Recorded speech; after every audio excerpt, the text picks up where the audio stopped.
আসসালামু আলাইকুম। আজকে আমরা 3 নম্বর অধ্যায় অর্থাৎ পর্যায়ভিত্তিক ধর্ম নিয়ে আলোচনা করবো। তো দেখেন, এই কোশ্চেন গুলো আমরা আজকে আলোচনা করবো। খুব সহজ কোশ্চেন, এগুলো আপনারা আগেও পড়েছেন। তো তারপরে একটু বুঝে না দিলেই নয়। তো খুব সিম্পল কিছু কোশ্চেন এখানে আছে। হ্যাঁ, তো আসলে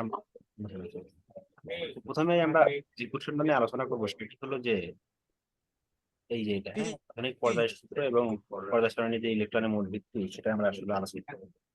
তাহলে দেখেন, প্রথমে যদি আমি আধুনিক পর্যায় সূত্রটা বলতে চাই, তো প্রথমে আধুনিক পর্যায় সূত্র না বলে আসলে আমাকে প্রথমে বলতে হবে যে মেন্ডেলিভের পর্যায় সূত্র। আমরা যে এই যে এটা যেটা আছে, এটা হলো মেন্ডেলিভের পর্যায় সূত্র। মেন্ডেলিভ সাহেব কি বলেছেন যে মৌল সময়ের ভৌত এবং রাসায়নিক ধর্ম মৌলগুলোর পারমাণবিক ভর বৃদ্ধির সাথে সাথে পর্যায়ক্রমে পুনরাবৃত্ত হয়। অর্থাৎ আমার যে অনেকগুলো মৌল আছে, আমার যে পর্যায় সারণীটি আছে, এই সারণীতে যতগুলো মৌল আছে তাদের পর্যায়ভিত্তিক যে ধর্ম, তাদের যে ভৌত ধর্ম কিংবা রাসায়নিক ধর্ম, এই ধর্মগুলো আসলে কিসের উপর ভিত্তি করে হয়?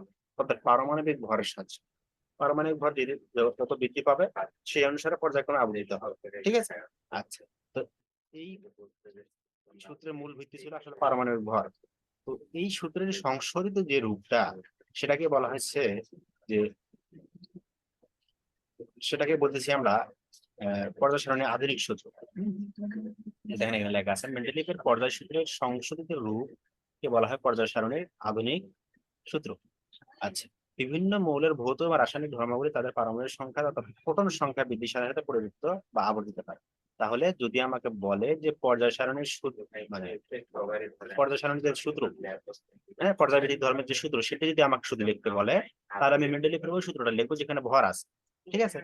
কিন্তু যদি বলে আধুনিক সূত্র লেখো, তখন আমাকে কিন্তু আর ভর দিলে চলবে না। তখন আমাকে কি দিতে হবে? তখন আমাকে অবশ্যই আসলে এই ফোটন সংখ্যা ইউজ করতে হবে, অর্থাৎ ফোটন সংখ্যা কিংবা পারমাণবিক সংখ্যা ইউজ করতে হবে। ঠিক আছে। আচ্ছা, তাহলে এইগুলো আমার সংজ্ঞা। হ্যাঁ, আর গ বিভাগ- গ বি- শুনতে পাচ্ছেন? জি। গ বিভাগে যদি বলে যে আধুনিক পর্যায় সূত্রটি লিখো, শুধু সূত্র লিখলে হবে? না না, সূত্র লিখতে হবে না, আপনাকে মার্ক দিবে কি বলি 3? রাখো। দেখেন, কোশ্চেনটা কিন্তু এখানে দেয়া আছে। শুধু সূত্র লিখলে ওটা মানে ক বিভাগে চলে আসবে। ঠিক আছে। কিন্তু যদি খ বা গ বিভাগে চলে আসে, তখন সূত্রটা আসলে এইভাবে হবে। এই যে কোশ্চেনটা এইভাবে থাকবে। এটা তো 1 মার্কের জন্য এটা থাকবে, কিন্তু বাকিগুলোকে আপনাকে ব্যাখ্যা করতে হবে। হ্যাঁ, পর্যায় সারণী যে আর একটা কোশ্চেন অ্যাড করা থাকবে। শুধু যদি এটা থাকে তাহলে সেটা এটা আসলে ক বিভাগে থাকবে। এটা এই ধরনের যদি কোশ্চেন থাকে তাহলে ক বিভাগে থাকবে। কিন্তু যখন খ বা গ বিভাগে আসবে, এর সঙ্গে আরেকটা প্রশ্ন অ্যাড করা থাকবে অবশ্যই। ঠিক আছে। আচ্ছা, তো ওই কোশ্চেনে যে অ্যাডকৃত অংশ যেটা ছিল সেটা হলো এই যে এটা। দেখেন, যে পর্যায় সারণীর যে মূল ভিত্তি, সেটা হলো কিসের উপর নির্ভর করে? সেটা আসলে আহ, পারমাণবিক সংখ্যা বা ইলেকট্রন বিন্যাসের উপর নির্ভর করে। আচ্ছা, দেখেন এখানে কি বলছে যে পারমাণবিক ভর বা সরি পারমাণবিক ভর বা পারমাণবিক সংখ্যা নয়, ইলেকট্রন বিন্যাসী পর্যায় সারণীর মূল ভিত্তি। আচ্ছা, আলোচনা আমরা ব্যাখ্যা করতে পারবো যে আসলে ইলেকট্রন বিন্যাসী কেন পর্যায় সারণীর মূল ভিত্তি। তার কয়েকটি পয়েন্ট আছে। তার একটি পয়েন্ট হলো পর্যায় সারণীতে মৌল সময়ের গ্রুপ বিন্যাস বা অবস্থান নির্ণয় করা। আচ্ছা, আমরা সকলেই জানি যখন কোনো পর্যায় সারণীতে আমরা ইলেকট্রন বিন্যাস করি, যেমন যদি আমাকে বলা হয় সোডিয়ামের অবস্থান নির্ণয় করো, তাহলে সোডিয়ামের ইলেকট্রন বিন্যাস যদি করি 1s 2s 2p 3s। ঠিক আছে। আচ্ছা, তাহলে এখানে ইলেকট্রন বিন্যাস থেকে আমরা এই যে আমরা ইলেকট্রন বিন্যাস পাইলাম, এই ইলেকট্রন বিন্যাস থেকে আসলে আমরা সোডিয়ামের পর্যায় সারণীতে অবস্থান নির্ণয় করতে পারি। কেমনে? আচ্ছা, সর্বশেষ শক্তি স্তর কোনটা? এখানে সর্বশেষ শক্তি স্তর অবশ্যই 3s। তাহলে সর্বশেষ শক্তি স্তর যেটা, সেটা আমার আসলে মৌলের পর্যায়। হুম, তাহলে এটা সর্বশেষ শক্তি স্তর কত নাম্বার শক্তি স্তর? 3 নম্বর শক্তি স্তর। তাহলে এই সোডিয়াম কয় নাম্বার পর্যায়ে আছে? 3 নম্বর পর্যায়ে আছে। ঠিক আছে। আর সর্বশেষ ইলেকট্রন যেখানে প্রবেশ করে, নট সর্বশেষ শক্তি স্তর, মনে রাখতে হবে। সর্বশেষ শক্তি স্তর এবং সর্বশেষ ইলেকট্রন প্রবেশ কিন্তু দুটো আলাদা জিনিস। আমরা একটু পরে দেখতেছি। তো সর্বশেষ ইলেকট্রন কোথায় প্রবেশ করেছে বলেন দেখি? সর্বশেষ ইলেকট্রনটি আসলে এস অরবিটালে প্রবেশ করেছে, অর্থাৎ 3s। 3s অরবিটালে যখন ইলেকট্রন প্রবেশ করে, তখন এর গ্রুপ সংখ্যা সেটাই হয়ে যায়, অর্থাৎ 1 নম্বর গ্রুপ। অর্থাৎ আমরা বুঝতে পারলাম সোডিয়াম আসলে 3 নম্বর পর্যায়ের 1 নম্বর গ্রুপে অবস্থিত। ঠিক আছে। আচ্ছা, তাহলে এই যে আমরা অবস্থান নির্ণয় করলাম সোডিয়ামের, কিসের উপর ভিত্তি করে? অবশ্যই ইলেকট্রন বিন্যাসের উপর ভিত্তি করে। যেহেতু ইলেকট্রন বিন্যাসের উপর ভিত্তি করে আমি কোনো মৌলের অবস্থান নির্ণয় করতে পারতেছি, তাহলে অবশ্যই আমরা বলতে পারি আসলে আহ পর্যায় সারণীতে যে মৌলের বিন্যাস, সেটা আসলে কিসের উপর নির্ভর করে? সেটা আসলে ইলেকট্রন বিন্যাসের উপর নির্ভর করে। আচ্ছা, সেকেন্ড কোশ্চেন দেখেন, নির্দিষ্ট দূরত্বে পর্যায়ের যে বিরতি, নির্দিষ্ট দূরত্বে একটা পর্যায়ের একটা বিরতি থাকে, সেটা আসলে পর্যায় সারণী থেকে আমরা বলতে পারি। কেমনে? দেখেন এর ব্যাখ্যাটা এখানে কি দেওয়া হয়েছে, এর ব্যাখ্যাটা এখানে দেওয়া হয়েছে যে কোন পর্যায়ে প্রত্যেক শক্তি স্তর অরবিটালে সম্পূর্ণ ভর্তি না হওয়া পর্যন্ত একটি ইলেকট্রন যুক্ত থাকে, ঠিক আছে, একটি করে ইলেকট্রন যুক্ত। আবার অরবিটাল গুলো পূর্ণতার সাথে সাথে পর্যায়ে বিরতি ঘটে। যেমন হাইড্রোজেনের 1s অরবিটাল, হিলিয়ামের 2s অরবিটাল, এই দুটি মৌলের প্রধান শক্তি স্তর 1 নম্বর শক্তি স্তরে আছে এবং এস অরবিটাল বিদ্যমান, ঠিক আছে। আচ্ছা, এস অরবিটালে দুটি বেশি ইলেকট্রন থাকতে পারে না স্বাভাবিকভাবে, সুতরাং প্রথম পর্যায়ে দুটি মৌল বিদ্যমান, এভাবে প্রথম পর্যায়ের বিরতি ঘটতেছে। দেখেন প্রথম পর্যায়ের বিরতি কিভাবে ঘটলো, আমরা যখন ইলেকট্রন বিন্যাস করলাম, ইলেকট্রন বিন্যাস করলে 1s যে আমার প্রথম শক্তি স্তর ছিল, এই শক্তি স্তরে আসলে দুটি মৌল পেলাম। দুটি মৌল পাওয়ার পর আর শেষ শক্তি স্তর যেহেতু নাই, তার মানে নতুন আরেকটা শক্তি স্তর চলে আসছে না, আরেকটা শক্তি স্তর চলে আসার অর্থই হলো আরেকটা আমার পর্যায়ে চলে আসলো। তাহলে 2 নম্বর শক্তি স্তরে কি হবে, 2s 2p। তাহলে 2 নম্বর শক্তি স্তর যখন শেষ হবে তখন আরেকটা শক্তি স্তর চলে আসবে, পরের শক্তি স্তর কি 3s।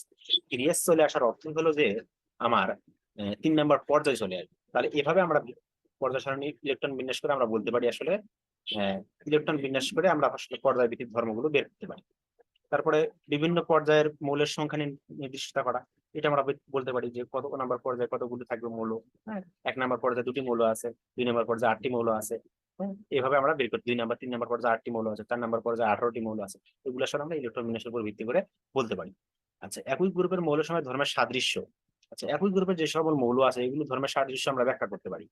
যেমন 1 নম্বর গ্রুপে যেগুলো আছে সেগুলো ক্ষার ধাতু, হ্যাঁ, সেগুলো ক্ষার ধাতু। 2 নম্বর গ্রুপে যেগুলো আছে সেগুলো মৃৎ ক্ষার ধাতু। তাহলে এই যে 1 নম্বর গ্রুপের যে ধর্মের সাদৃশ্যতা সেটা আমরা ব্যাখ্যা করতে পারতেছি, 2 নম্বর গ্রুপের সাদৃশ্য ব্যাখ্যা করতে পারছি। যেমন সবার শেষ শক্তি স্তর 18 নম্বর, সরি সবার শেষ গ্রুপ যেটা 18 নম্বর গ্রুপ যেটা, এই গ্রুপের যে সবগুলোই আসলে নিষ্ক্রিয় গ্যাস সেগুলো ব্যাখ্যা করতে পারতেছি। 17 নম্বর শক্তি স্তর হ্যালোজেন গ্রুপ, আমরা এটা ব্যাখ্যা করতে পারতেছি। তার মানে এগুলো আমরা ব্যাখ্যা করতে পারি কিসের ভিত্তিতে, এগুলো আমরা ব্যাখ্যা করতে পারি আসলে ইলেকট্রন বিন্যাসের উপর ভিত্তিতে, ঠিক আছে। আচ্ছা, তো এইভাবে কোশ্চেন গুলো দিলে আশা করি অ্যান্সারটা বুঝতে পারছেন আপনারা। এটাই ছিল আসলে পর্যায় সারণীর ইলেকট্রন বিন্যাসের যে মূল ভিত্তি এর অ্যান্সার, ঠিক আছে। এবার নেক্সট কোশ্চেন দেখেন, অনেক সময় যদি এই কোশ্চেনটা আপনাদের সাজেশনে নাই, তারপর আমি দেখাচ্ছি যে পর্যায় সারণীর গুরুত্ব বা প্রয়োজনীয়তা, পর্যায় সারণীর গুরুত্ব বা প্রয়োজনীয়তা কি, এটা অনেক সময় চলে আসে পরীক্ষায়। তো এগুলো আপনারা পড়ে নেবেন। হ্যাঁ, দেখতে পাচ্ছেন এখানে এগুলো সিম্পল বিষয়ে আসলে পড়লে পারবেন, কেন নতুন করে বোঝানোর আসলে তেমন কিছু নেই। হ্যাঁ, আচ্ছা, তো আমরা নেক্সট কোশ্চেনে চলে যাই। নেক্সট কোশ্চেন কি, নেক্সট কোশ্চেন হলো আয়নীকরণ বিভব বা আয়নীকরণ পোটেনশিয়াল। আচ্ছা, আয়নীকরণ বিভব জিনিসটা কি? আয়নীকরণ বিভব জিনিসটা হলো যে আমরা যদি একটু সংজ্ঞায়, এখানে যদিও সংজ্ঞাটা দেয়া নাই, তো সংজ্ঞাটা আসলে হবে যে কোন মৌলের সর্বশেষ শক্তি স্তর থেকে, হ্যাঁ, গ্যাসীয় অবস্থায় অবশ্যই সর্বশেষ শক্তি স্তরে একটি করে মোট 1 মোল ইলেকট্রন ত্যাগ করতে যে পরিমাণ শক্তির প্রয়োজন হয় তাকে আসলে আমরা আয়নীকরণ বিভব বলতেছি। তো এখানে কোশ্চেনটা যেটা আসে সেটা হলো পর্যায় ভিত্তিক ধর্ম, আয়নীকরণ বিভবের পর্যায় ভিত্তিক ধর্ম। আয়নীকরণ শক্তি আয়নীকরণ বিভব একই জিনিস, ঠিক আছে। আমাদের বিভিন্ন আয়নীকরণ শক্তি আছে, তারপরে ইলেকট্রন আসক্তি আছে, তারপরে তড়িৎ ঋণাত্মকতা আছে, এগুলো সবগুলোরই আসলে পর্যায় ভিত্তিক ধর্ম আমাদের প্রয়োজন হয়। সবগুলোর আসলে কি প্রয়োজন হয়, পর্যায় ভিত্তিক ধর্ম প্রয়োজন হয়। আসলে গ্রুপ পর্যায় ভিত্তিক ধর্ম পর্যায় বরাবর কিংবা গ্রুপ বরাবর এদের কি ধরনের পরিবর্তন হয় এগুলো আসলে অ্যান্সার চাই আমার। তো এখানে যে কোশ্চেনটা চাইছে সেটা হলো যে আয়নীকরণ বিভবের পর্যায় ভিত্তিক ধর্ম। আচ্ছা, তো দেখেন এই যে প্রতিনিধি মৌলগুলো যে কোনো পর্যায়ে বাম দিক থেকে ডান দিকে অগ্রসর হলে পরমাণু নিউক্লিয়াস ক্রমান্বয়ে একটি প্রোটন প্রবেশ করে স্বাভাবিকভাবে। দেখেন আমি যদি বাম থেকে ডানে যাই, সোডিয়াম থেকে ম্যাগনেসিয়াম, তারপরে ক্লোরিন ক্লোরিন এইভাবে যদি যাই, এই যে ক্লোরিন পর্যন্ত বা আর্গন পর্যন্ত যাই, হ্যাঁ, বা লিথিয়াম থেকে আমি নিয়ন পর্যন্ত চলে গেলাম, তো যখনই আমি নতুন করে একটা গ্রুপ থেকে আরেকটা গ্রুপে চলে যাচ্ছি, অর্থাৎ বাম থেকে ডানে যাচ্ছি, তখন প্রত্যেকটাতে একটা করে প্রোটন প্রবেশ করতেছে। আবার প্রোটন প্রবেশ করতে ঠিক আছে, তার আবার বাইরের দিকে আবার কি প্রবেশ করতেছে, ইলেকট্রন প্রবেশ করতেছে, তাই না? তার মানে প্রোটন প্রবেশ তো করতেইছে, তার উপর আবার ইলেকট্রন প্রবেশ করতেছে, ফলে কি হচ্ছে, নিউক্লিয়াসের চার্জও বৃদ্ধি পাচ্ছে, আবার বাইরে যে ইলেকট্রন তারও সংখ্যা বৃদ্ধি পাচ্ছে। তো যার ফলে এই যে নিউক্লিয়াসের চার্জ বৃদ্ধি পাওয়ার ফলে বাইরের যে শক্তি স্তরে যে ইলেকট্রন, নিউক্লিয়াস কর্তৃক বাইরের শক্তি স্তরের যে আকর্ষণ সেটি বল বৃদ্ধি পাচ্ছে। যখন এই বল বৃদ্ধি পাচ্ছে তখন আসলে নিউক্লিয়াসের আকার অর্থাৎ পারমাণবিক যে আকারটা ছিল সেটি ছোট হয়ে যাচ্ছে। আর পারমাণবিক আকার যখন ছোট হয়ে গেল, যখন আকর্ষণ বৃদ্ধি পেল, তখন এই যে আকর্ষণ বৃদ্ধি পাওয়ার পরে যখন আমি সর্বশেষ শক্তি স্তর থেকে একটি ইলেকট্রন বা 1 মোল ইলেকট্রন বাহিরে এখান থেকে ত্যাগ করতে চাচ্ছি, তখন কি হচ্ছে, আমাকে বেশি পরিমাণ শক্তির প্রয়োজন হচ্ছে। ঠিক আছে, বেশি পরিমাণ কি হচ্ছে, শক্তির প্রয়োজন হচ্ছে। তাহলে বেশি পরিমাণ শক্তির প্রয়োজন হওয়ার অর্থ কি, আয়নীকরণ বিভবের মান বেশি হচ্ছে। তার মানে আমি বলতে পারি পর্যায় সারণী বাম থেকে ডানে গেলে আসলে আয়নীকরণ বিভবের মান বৃদ্ধি পায়। ঠিক আছে।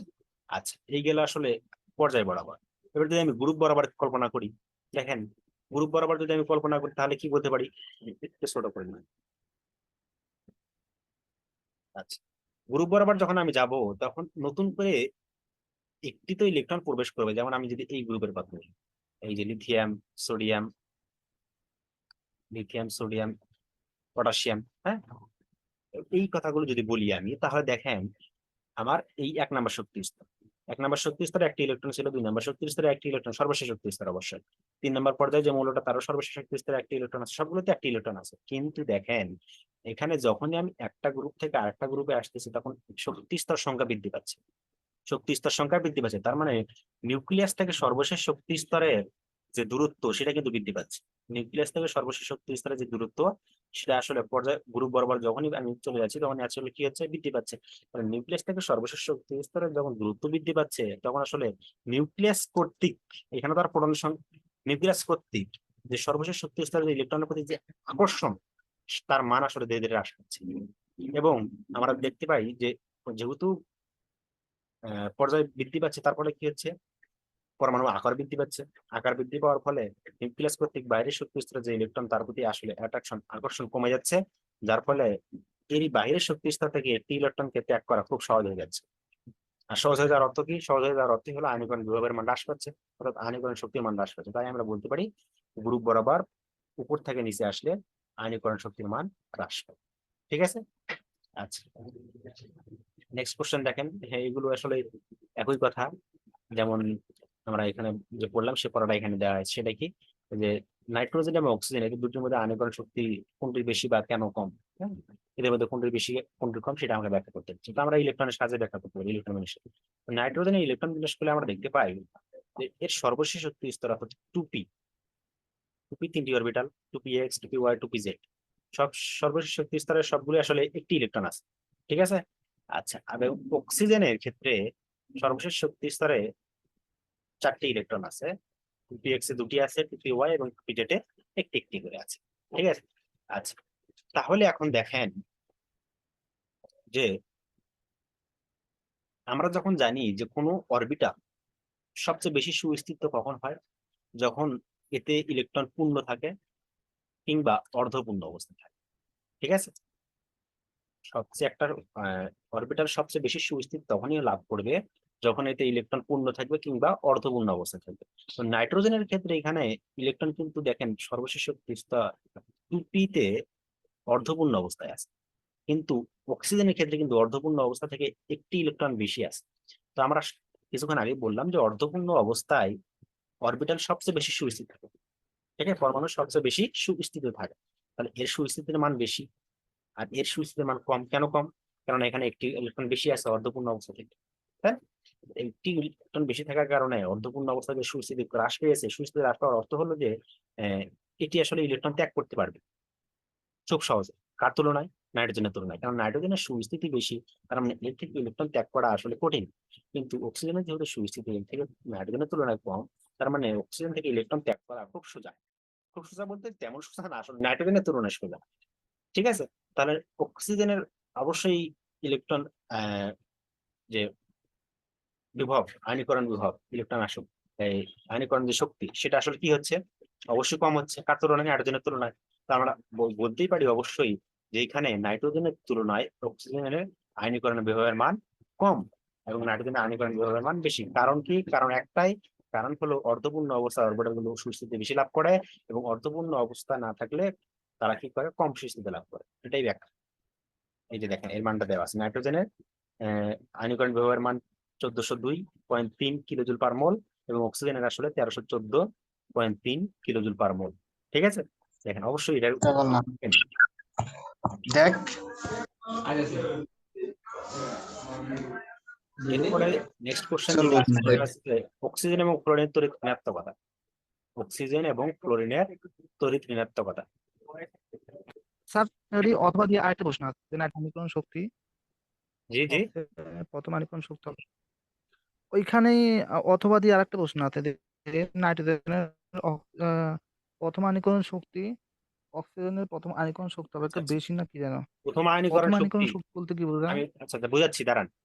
এখানে বলছে যে প্রথম আয়নীকরণ শক্তি অক্সিজেনের অপেক্ষা বেশি আসা। প্রথম আয়নীকরণ শক্তি কাকে বলে? প্রথম আয়নীকরণ শক্তির কথার অর্থ হলো যে একটি পরমাণু সর্বশেষ শক্তি স্তর থেকে প্রথম একটি মাত্র ইলেকট্রন ত্যাগ করা যেটা, সেটা আসলে প্রথম আয়নীকরণ শক্তি।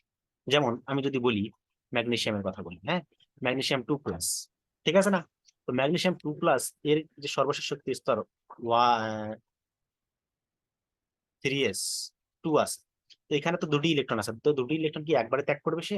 না, দুটি ইলেকট্রন সে একবারে ত্যাগ করবে না। দেখেন এখানে দুটি ইলেকট্রন কিন্তু সে একবার ত্যাগ করবে না, আগে প্রথমে একটি ইলেকট্রন ত্যাগ করবে, তারপর আরেকটি ইলেকট্রন ত্যাগ করবে, ঠিক আছে? এই যে এরকম, তাহলে প্রথমে একটি ইলেকট্রন এখান থেকে ত্যাগ করবে, তো এই প্রথম একটি ইলেকট্রন ত্যাগ করার অর্থ হলো যে প্রথম আয়নীকরণ শক্তি। তারপরে যখন আরেকটি ইলেকট্রন ত্যাগ করছে এটা হলো দ্বিতীয় আয়নীকরণ শক্তি। তারপরে যখন আরেকটি ইলেকট্রন ত্যাগ করছে সেটা তৃতীয় আয়নীকরণ শক্তি। তাহলে নাইট্রোজেনের প্রথম আয়নীকরণ শক্তির কথার অর্থ হলো যে এর সর্বশেষ শক্তি স্তর থেকে প্রথম একটি ইলেকট্রন ত্যাগ করার যে প্রবণতা, এটাকে বলছি আমি আসলে প্রথম আয়নীকরণ শক্তি। সর্বশেষ ইলেকট্রন কোনটা বলেন দেখি, এখানে মনে রাখতে হবে। আমি আপনাকে একটু বোঝাই। দেখেন এই যে নাইট্রোজেনের সর্বশেষ ইলেকট্রনটি কোথায় প্রবেশ করেছে বলেন দেখি? নাইট্রোজেনের সর্বশেষ ইলেকট্রন যেটি ছিল সেটি কিন্তু আসলে 2p-জেটে প্রবেশ করেছে, ঠিক আছে? কিন্তু অক্সিজেনের সর্বশেষ শক্তি স্তরের মানে সর্বশেষ ইলেকট্রন যেটি ছিল সেটি কোথায় প্রবেশ করেছে? সেটি কিন্তু আসলে 2p-জেড না। কেন? এসে হলো 2p-জেড না, কারণ আমরা জানি আসলে একটি একটি ইলেকট্রন প্রবেশ করে তারপরে আরেকটি ইলেকট্রন প্রবেশ করে, তার মানে অক্সিজেনের যে সর্বশেষ ইলেকট্রনটি ছিল সেটি আসলে প্রবেশ করেছে এই যে এখানে 2px এর এই যে এটা নিচের দিকে যে টেক্সটিং দেখা যাচ্ছে স্পিনটা, ঠিক আছে? তাহলে এর যে প্রথম ইলেকট্রন এটি ত্যাগ করতে আয়নীকরণ শক্তির মান বেশি, কারণ এরা আসলে সুস্থিত অবস্থায় আছে। কিন্তু এই যে অরবিটাল, যে পরের অরবিটাল যেটা আছে অক্সিজেনের ক্ষেত্রে, এখানে কিন্তু সুস্থিতি অর্থাৎ তিনটি বেজের ইলেকট্রন আছে, তার থেকে একটি বেশি আছে, এই যে সর্বশেষ ইলেকট্রন এটা, তো একে ত্যাগ করা আসলে অনেক সোজা। এই জন্য আমরা বলছি আসলে প্রথম আয়নীকরণ শক্তি। যদি দুটি বলতো তাহলে দুটি ইলেকট্রন ত্যাগ করা, তখন দ্বিতীয় আয়নীকরণ শক্তি হতো, ঠিক আছে? আশা করি বুঝা গেছে। আচ্ছা, এরপর দেখেন কোশ্চেন আসে অক্সিজেনের তুলনায় ক্লোরিন বেশি তড়িৎ ঋণাত্মক, এটা আমরা ব্যাখ্যা করতে বলছি। তো দেখেন তড়িৎ ঋণাত্মকতা আসলে একইভাবে নির্ভর করে, আসলে পর্যায় সারণীর বাম থেকে যদি আমি ডানে যাই তাহলে কি হয়? তড়িৎ ঋণাত্মকতা বৃদ্ধি পায়, আবার পর্যায় সারণীর উপর থেকে নিচে আসলে তড়িৎ ঋণাত্মকতা হ্রাস পায়, তাই না? এখানে বলছে যে পর্যায় সারণী যে আমার দুটি মৌল দিয়ে দিছে, সেটা হলো একটা অক্সিজেন একটা ফ্লোরিন।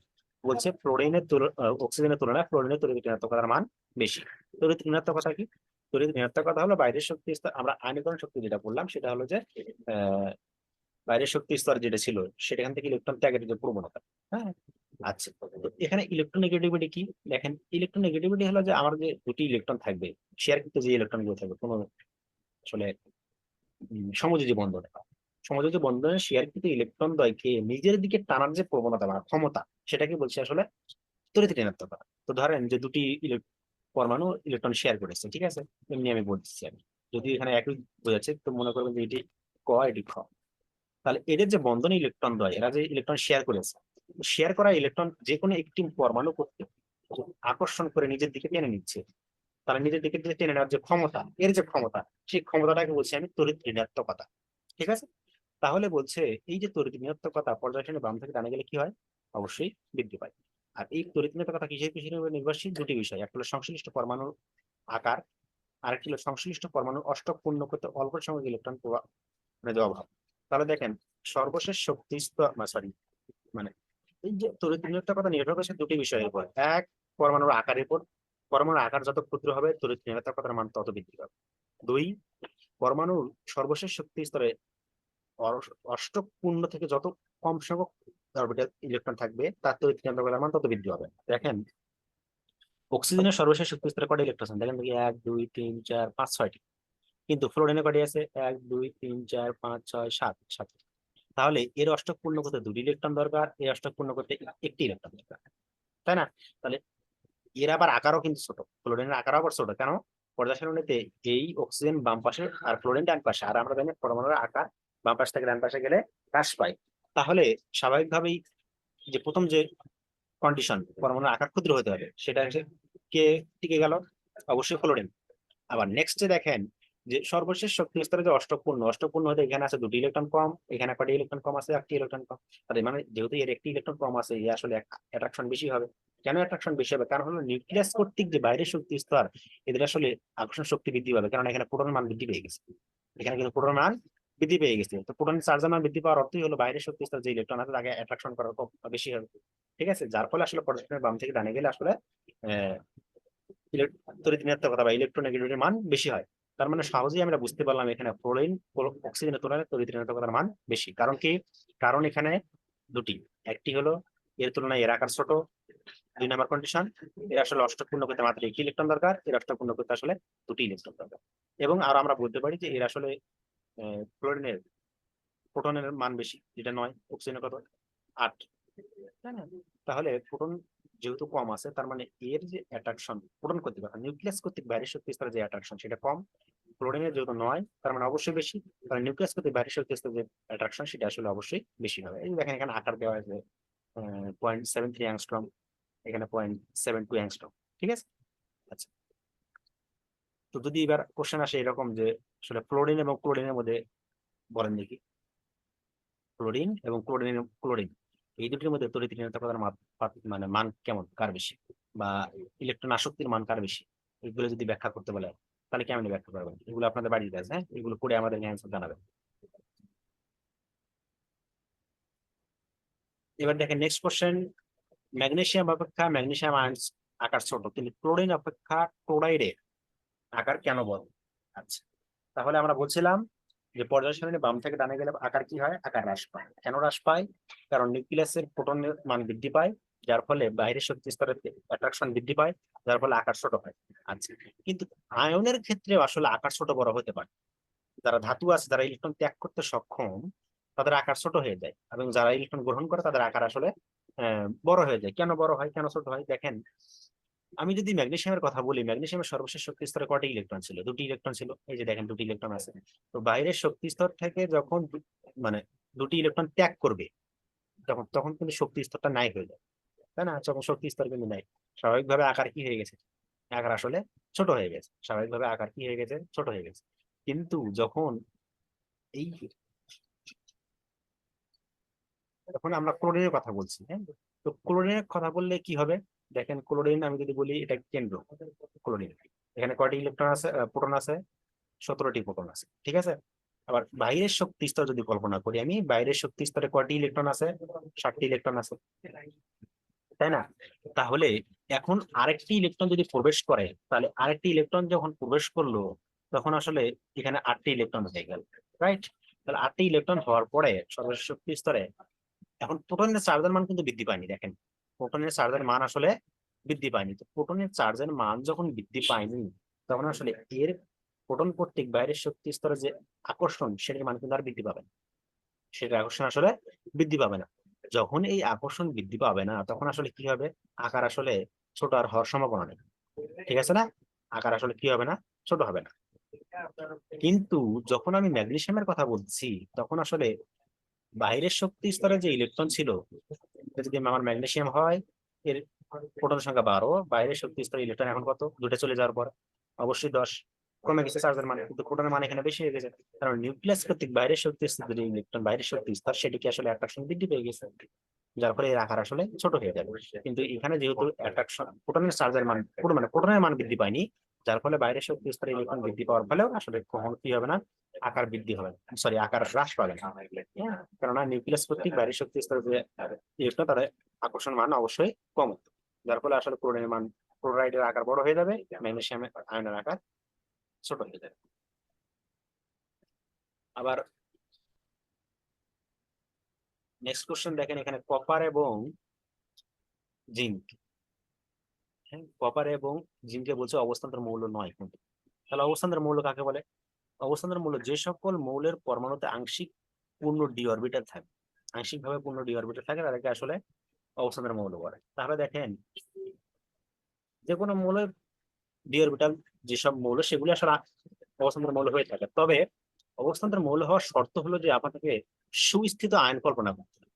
সুস্থিত আয়ন ছাড়া আসলে অবস্থান্তর মৌল নির্ণয় করা সম্ভব না। তাহলে দেখেন এখানে বলছে কপার আর জিঙ্ক, ঠিক আছে? তাহলে কপার আয়ন কত? কপার আয়ন 2+, জিঙ্কের আয়ন 2+, তাই না? যদিও কপার 1+ হয় তবে সুস্থিত 2+। তাহলে কভারের সর্বশেষ শক্তি স্তর যদি আমি বলি, দেখেন সর্বশেষ শক্তি স্তর ইলেকট্রন সংখ্যা ছিল এইরকম, তাই না? আচ্ছা, তো এর থেকে যদি দুটি ইলেকট্রন ত্যাগ করে তাহলে কি হবে? তাহলে যেটা হবে সেটা হলো যে এই যে 3d9, তার মানে দেখেন 3d ডি অরবিটাল সেটা কিন্তু অপূর্ণ অবস্থায় আছে। অপূর্ণ অবস্থায় নাই কিনা? এক থেকে নাম্বার মধ্যে পূর্ণ মানে কি? পূর্ণ তাহলে তো ডিটেন হয়ে যেত। কিন্তু জিঙ্কের ক্ষেত্রে সর্বশেষ শক্তি স্তরে ইলেকট্রন ছিল আসলে দুটি। এই দুটি ইলেকট্রন ত্যাগ করলে আসলে ডি কিন্তু পূর্ণ অবস্থায় আছে। ডি যেহেতু পূর্ণ অবস্থায় আছে, অর্ধপূর্ণ মানে এই শর্ত ফিল আপ করেনি, তার মানে এই আসলে অবস্থার মৌল না। এ ডি ব্লক বিশিষ্ট মৌল, কিন্তু আসলে এ কিনা, এই আসলে অবস্থানের মৌল না। অবস্থানের মৌল হওয়ার শর্ত হলো যে এর সুস্থিত আয়ন কল্পনা করতে হবে। সুস্থিত আয়নে যদি ডি অরবিটাল অর্ধপূর্ণ মানে অপূর্ণ অবস্থা থাকে, অর্থাৎ আংশিক পূর্ণ অবস্থা থাকে, তাহলে কেবল আমরা এটাকে বলতে পারি অবস্থানের মৌল, অন্যথায় না। যেমন ধরেন এই যে কপারের ক্ষেত্রে এর কিন্তু স্বাভাবিক ইলেকট্রন বিন্যাসে ডি অরবিটাল পূর্ণ ছিল, ঠিক আছে না? ডি অরবিটাল পূর্ণ ছিল, কিন্তু তারপরে আমরা একে অবস্থানের মৌল বুঝি। কারণ কি? কারণ হলো এর সর্বশেষ যে ইলেকট্রনটি ছিল সেটি ত্যাগ করার পর সুস্থিত আয়নের ডি অরবিটাল আংশিক ভাবে পূর্ণ হয়েছে।